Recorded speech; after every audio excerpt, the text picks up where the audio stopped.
Your goal is to have the Cowboys be mediocre. My goal is for them to actually go win a Super Bowl. You sound crazy. No, I don't sound crazy. Because if people love Dak Prescott the way you do, well, then if you put him on the trading block, man, who knows who might swoop in. Good. You're going to start the clock all over again. Good. You think Dak will ever win a Super Bowl? I think he has the potential to win a Super Bowl. Yeah. So why don't you pick another team then? We'll be pretty good. Why I already don't you told pick you. another team? I'm on record. I'm saying, the Packers are starting to intrigue me because I love Jordan Love. Yeah, you love him today. Tomorrow, you'll be talking about Jordan Love. They should get rid of him and go get some other dude. No, I will not. And I just got one more thing to say.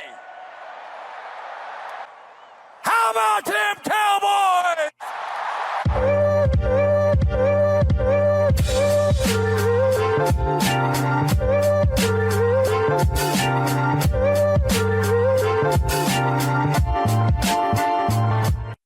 What's going on, Cowboy Nation and Angry Cowboy fans around the world? It's your boy, the Angry Cowboys Fan, back with another video on America's team, the Dallas Cowboys. So if you're DC for life, make sure you hit that like button and subscribe to the channel. But in this video, I gotta cover the crypt keeper of Cowboy Nation, y'all. The sleeper cell of Cowboy fandom, Skip Bayless. On a segment of Undisputed yesterday, Keyshawn Johnson tried to break it down to Skip so he could understand why Dak Prescott is the right thing for the team, but you can hear all the denial in Skip's responses. It got so bad that he reminded me of a petulant 6-year-old. No disrespect to the 6-year-old, but he had them one-word responses and moans and groans. It got pretty pathetic. So we're going to get into those clips that I got for you. I got 3 of them today, and then we're going to come back and unpack my raw and uncut. So, Angry Cowboys fans, let's go ahead and listen to the first clip. But you can't sit here and blame it on Dak Prescott. What you do too much, Skip, is you try to point the finger at Dak when your defense isn't playing well, you're not running the football well, your offensive line is in and out of the lineup because they can't stay healthy, your coaches are making bad decisions at times, calling timeouts at the wrong time, not calling timeouts when they're supposed to, throwing the football when they're supposed to be running it, running when they're supposed to be throwing it, but you want to blame Dak for all of this. You want to blame him for all this when the owner just sat there and said, when Dak Prescott is our leader and he's in the building and he's a part of this team, we all feel good. Like, you gotta stop. Gotta start. No, you don't. Who the hell you gonna get? Like, what are you talking about? You really think Trey Lance is the answer? Cooper Rush? So you ready to start the franchise all over again because you're not satisfied with postseason play over the last couple years of your team? One thing that I hate is when you're trying to reason with somebody and all they can do is huff and puff like they don't want to hear it. This man, Keyshawn Johnson, is asking some great questions and Skip Bayless can do nothing but huff and puff and act like an entitled child. It's a damn shame because these two gentlemen represent the divide in Cowboys Nation. I'm going to get into that in my raw and uncut, so y'all want to stick around to the end of the video for that. But in the second clip that I got for you, Keyshawn tells Skip what the Dallas Cowboys need to do with Dak Prescott. So let's keep it going and go ahead play the second clip. Come on, Skip, man, you got to stop. Yes, they need to pay him. They need to give him a new deal. Okay, his current deal is getting ready to run out after next season. Yep. So you want to extend him, you have to extend him to be able to sign Micah Parsons, to be able to get into the free agent market and really make some hay, to be able to sign his top receiver in CD Lamb. Yep. You gotta extend him. And you're gonna have to pay him. And I'm not saying he has to be the highest paid quarterback in the National Football League, because that's only gonna last a day, because Patrick Mahomes is gonna leapfrog that because that's part of his contract. He can't be underpaid.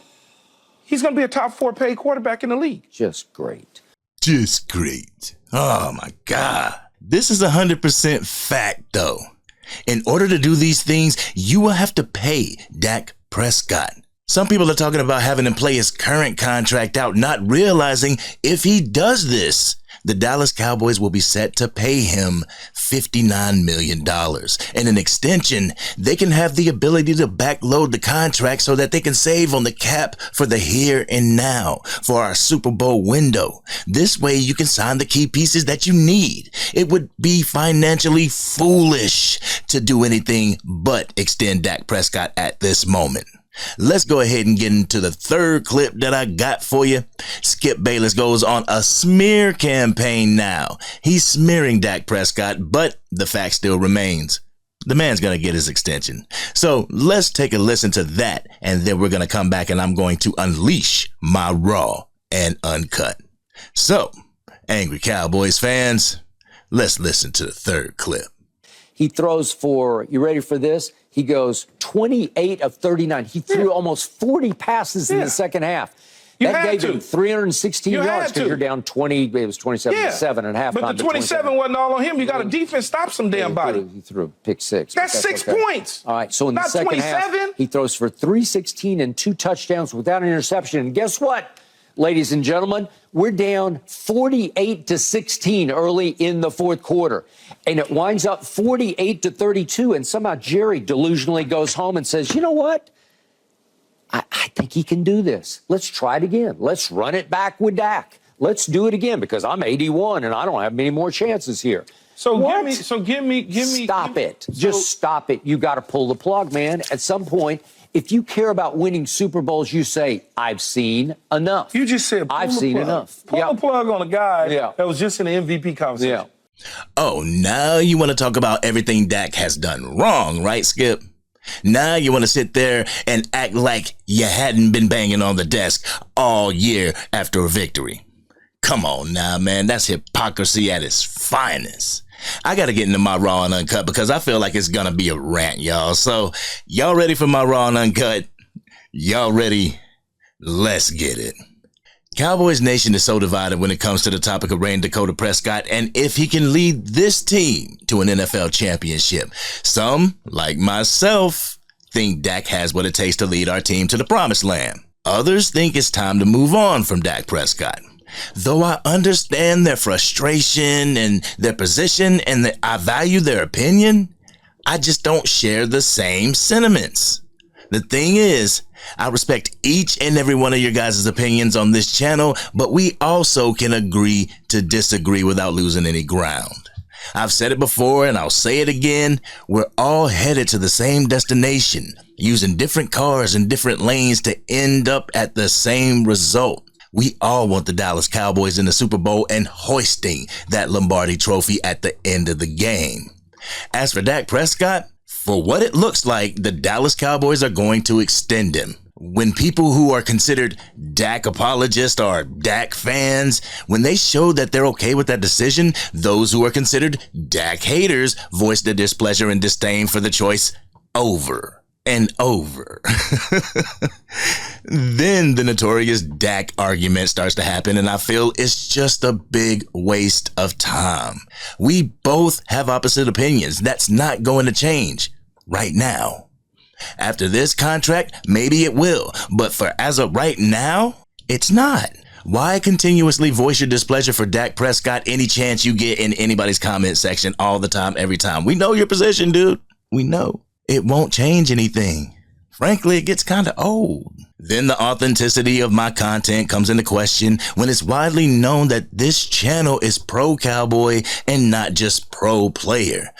I had the same passion for retaining Amari Cooper. I just didn't have a channel to voice it on. I saw what he brought to the team and I thought that he could be a good piece in helping this team get to a championship. Jerry Jones saw otherwise and I had to roll with the punches. I do sometimes comment I miss Amari, but I can't hold on to the feelings because Jerry didn't want to do what I wanted him to do. I didn't go to people's channel and discredit CeeDee Lamb for Jerry making the moves. It's either roll with the punches or find another team. To me, stewing about it is a waste of time and energy. And when I say I'm DC for life, I mean that no matter who the quarterback is. I will call Jerry Jones out because I feel he's the true person who can make a difference. If an early exit has to fall on one man's shoulders, it has to be Jerry. Yes, Jerry doesn't go out there and throw passes or put up blocks, but he does put people in the position to throw those passes and to hit them blocks. I just don't understand what getting rid of Dak Prescott would accomplish in our current chase for a Super Bowl. Our 2 to 3 year window for a Super Bowl. Dak has shown he has what it takes to get us in a position to compete for a championship. I can understand if Dak didn't show the ability to put his mind on bettering something and getting it done. He set his mind to bring his interception count down from 2022. Did he accomplish what he set out to do? Yes, he did. I could see if his play was regressing. In year 8, Dak Prescott had the best year of his career. This is according to stats as well as eye test, as well as hearing the compliments from his peers in the league. In the league, not just Hall of Famers, but current quarterbacks watching his play for the first time. All these Hall of Famers also know that it takes a team to win. You don't have to have a Patrick Mahomes at the quarterback position to make it to the Super Bowl. You need a team that complements each other on all sides of the ball. You need dogs at every area on the field. You got to have a dominant culture and leadership within that locker room. That doesn't just come from one man other than the owner. Having a better run game doesn't fall on Dak Prescott's shoulders. Having better run stoppers doesn't fall on Dak Prescott's shoulders. Adjustment in the defense doesn't fall on his shoulders. 2 interceptions to the Green Bay Packers do. The past 2 playoff losses to the San Francisco 49ers, where the defense held them to a manageable score, does. It also falls on scheme, preparation, mental and physical tenacity, and all the players doing their job to high levels, not just Dak. When I talk about the team stinking it up as a unit, some anti-Cowboys fans will say we had 9 All-Pros. But you'll look the other way when I mention Dak being a second-team All-Pro this season, second in MVP voting, an NFC Pro Bowler, even though we declined it, and a guy that has placed the weight of the world, the weight of Cowboys Nation on his shoulders to bring Cowboys Nation a championship. Even people who want to get rid of him don't want to hear that. Funny thing is, I remember asking my nephew, who's a Philadelphia Eagles fan, shout out Rel, we love you. I asked him why he hated the Dallas Cowboys. The one thing he said was, Cowboys fans act like they're owed the Super Bowl. They act like just because they make it to the wild card round, they have automatically placed themselves in the NFC Championship conversation. Another funny thing is that we had that conversation around Christmas time, before we lost to the Green Bay Packers. When we got the second seed, what were we looking at as a team and as a fan base? We were looking at the best possible route to the NFC Championship. I say we because I was too. We weren't paying attention to the task at hand. We were thinking about playing the 49ers in the NFC Championship at Levi Stadium. Am I lying? Let's just ask Avante Turpin and Sam Williams. Being a realist, I just don't understand why the best thing for the team would be to allow your second team All-Pro quarterback to walk and entrust your team to an unproven commodity. We talk about Dak Prescott's cost, but what did we do when he was on his rookie deal? The Dallas Cowboys did what the Dallas Cowboys do. They bargain shopped. Also, being a realist, I understand Dak Prescott won't be the quarterback for America's team his entire life, and football beyond Dak needs to be discussed. Discussed. We unfortunately had to rob Dak of his development because he had to replace Tony Romo in his rookie year. I want the team to break that cycle. I'm not saying we shouldn't move on from Dak ever, but eventually we will. But I feel that his replacement should be in the building before we entertain such a notion. And no, Cooper Rush nor Trey Lance are the answer in my eyes. I even put the question up on X. I asked, should the Cowboys go after J.J. McCarthy at the 24th pick in the draft? That's the quarterback for Michigan. Everyone said, hell no. But even though you could visibly see Cowboys struggle against the run, you could visibly see them rely solely on Dak Prescott's arm, visibly watch the team start off from what the plan was to run the ball, that not working, and having to go back and place the entire offense on Dak's arms. For those who love comparing Dak Prescott to Patrick Mahomes, Kansas City had the 4th ranked offensive line, a great running back in Isaiah Pacheco, and a nice complimentary piece to Pacheco in Clyde Edwards-Helaire, serviceable wide receivers, a future Hall of Fame tight end in Travis Kelce, and the 2nd ranked defense of 2023. I would say Patrick Mahomes had pieces around him to get the job done. He's just the icing on the cake. My last thought, and I'll end it with this. As Cowboys Nation, we all know and aware that Jerry and Stephen Jones, they don't make moves when moves are needed to make this team a juggernaut. Last year, we were all screaming at the TV saying that Jerry needed to make moves during the trade deadline. He didn't. We see that the front office refuses to better the team when it was evident that we needed linebackers. We were all screaming, "Here we go," when Dak was balling. Why are we now at a point where we would rather another rookie come from the draft and come in and have to fast track the system to try to win some games? Cooper Rush is a wonderful backup. Trey Lance is a huge question mark and may get traded for another pick in the draft. That's my opinion. That's not the official take. That's my opinion. I just feel right now it's not wise or good for the team or the organization as a whole to move on from Dak Prescott just yet. Well, Angry Cowboys fans, what do you think? What's the plan now that we can pretty much say that Dak Prescott is getting an extension? It's not about the Dallas Cowboys moving on from Dak Prescott, because that's probably not going to happen. What does the team need to do now to get us over the hump? Let me know what you think in the comment section. I know I'm going to have those selected few who will say the same comments. They should move on from Dak. All I'll say is, you're going to be disappointed, my friend, and it's not me. Don't continue to shoot the messengers. If you're new to the channel and digging the content, please hit that like button. Helps the channel get out to even more Dallas Cowboy fans, even more die-hard Dallas Cowboys fans. If you're DC for life, with or without Dak Prescott, hit that subscribe button. Hit the bell so you can stay up to date whenever I go live or whenever I release a video.